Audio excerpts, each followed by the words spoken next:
Hello, everyone.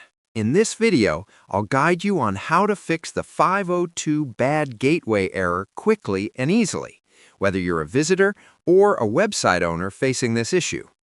First, if you're just visiting a website, start by refreshing the page. Sometimes the error is temporary and resolves within seconds. If that doesn't work, try clearing your browser cache and cookies, or open the site in an incognito window. You can also switch to a different browser or device to check if the problem is on your side. Next, check your internet connection. Restart your router or switch networks if possible. You can also try flushing your DNS cache, which often fixes connectivity issues. Now, if you're a website owner, the issue might be with your server. Start by checking if your hosting server is down or overloaded.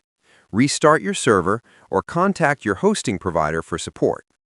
Also, review your firewall or CDN settings, as misconfigurations can block valid requests. Finally, check your plugins or scripts, because faulty code can trigger this error. Disable them one by one to find the cause. Subscribe the channel for more videos.